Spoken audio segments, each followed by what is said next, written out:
Bayangkan, engkau adalah manusia terbaik di muka bumi, dipilih langsung oleh Allah sebagai utusannya, tapi satu demi satu, buah hatimu pergi meninggalkanmu. Itulah yang dialami Rasulullah, bukan sekali, bukan dua kali, tapi 3 putra beliau wafat dalam usia sangat belia.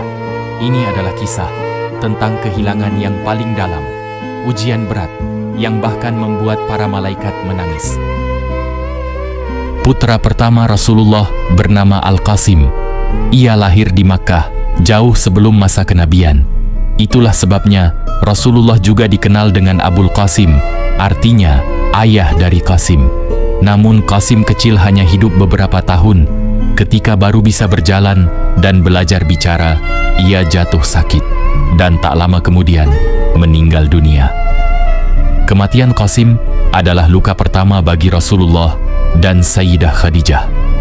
Bagi seorang ayah, melihat jasad kecil yang tak lagi bernyawa adalah duka tak terbayangkan. Namun Rasulullah tetap sabar. Ia memeluk istrinya dengan mata yang basah, menguburkan putranya dengan tangan sendiri, dan mengucap, "Inna lillahi wa inna ilaihi raji'un."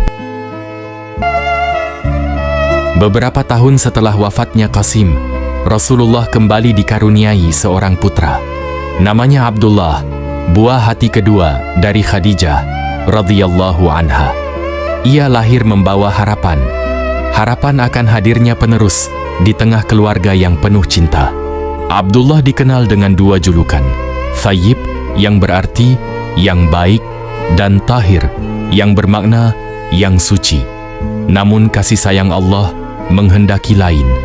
Abdullah wafat di usia yang sangat belia, masih bayi, bahkan belum sempat memanggil ayah, belum mampu berjalan di sisi Rasulullah, belum cukup lama duduk di pangkuan beliau. Sekali lagi, Rasulullah kehilangan buah hati, dan sekali lagi, hati beliau diuji dengan luka yang dalam. Tapi tidak cukup sampai di situ. Orang-orang musyrik Quraisy justru mengejek beliau. Dengan penuh kebencian, mereka berkata, Muhammad itu abtar. Artinya, terputus keturunannya, tidak punya penerus laki-laki. Ucapan itu menyakitkan. Namun, Allah tidak membiarkan kekasihnya dihina begitu saja. Dalam surah Al-Kautsar ayat ketiga, Allah berfirman, "Sesungguhnya orang yang membenci engkau, dialah yang abtar, terputus." Sebuah pembelaan langsung dari langit.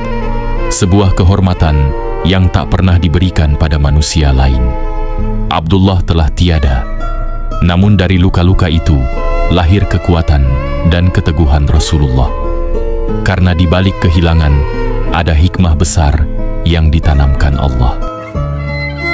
Berapa tahun menjelang wafatnya Rasulullah, lahirlah seorang putra dari istri beliau yang bernama Maria Al-Qibthiyah. Bayinya diberi nama Ibrahim. Ia lahir di sebuah tempat yang tenang, di pinggiran kota Madinah. Kelahirannya membawa kebahagiaan besar bagi Rasulullah. Setiap kali pulang dari masjid atau medan dakwah, beliau tak lupa mampir ke rumah putranya. Dipeluk, dicium, dan dibelai dengan lembut. Rasulullah bersabda, "Aku meninggalkan anakku dalam keadaan ia masih menyusu, dan aku tidak tahu bagaimana nasibnya setelahku." Ibrahim tumbuh sehat dalam dekapan kasih ayah dan ibunya. Namun tak lama, cobaan dari Allah kembali datang. Di usianya yang baru sekitar 1,5 tahun, Ibrahim jatuh sakit. Tubuhnya lemah, napasnya tersengal. Rasulullah duduk di sisi putranya, memangku tubuh kecil itu dengan penuh cinta. Saat nyawa anaknya perlahan dicabut, air mata Rasulullah menetes. Sahabat yang melihat itu pun bertanya, "Ya Rasulullah, engkau menangis?" Beliau menjawab, "Ini adalah rahmat. Hati ini bersedih, mata ini menangis. Tapi kami tidak mengatakan kecuali yang diridai Allah. Wahai Ibrahim, sungguh kami bersedih atas kepergianmu." Hari itu langit pun seolah ikut berduka. Matahari tiba-tiba tertutup mendung, gerhana terjadi. Sebagian orang mengira itu karena wafatnya Ibrahim, tapi Rasulullah meluruskan, sesungguhnya matahari dan bulan tidak mengalami gerhana karena kematian atau kehidupan seseorang, tapi keduanya adalah tanda dari tanda-tanda kekuasaan Allah. Ibrahim dimakamkan di pemakaman baki. Rasulullah turun ke liang lahat dan memeluk tubuh kecil putranya untuk terakhir kali. Kini ketiga putra Rasulullah telah kembali kepada Sang Pencipta. Namun dari kehilangan itulah lahir kekuatan, lahir kesabaran, dan lahir cinta yang tak lekang oleh zaman. Jika kisah ini menyentuh hatimu, sebarkan agar lebih banyak yang belajar sabar dari Rasulullah. Tulis di komentar, "Aku cinta Rasulullah." Dan jangan lupa like dan subscribe untuk konten inspiratif selanjutnya.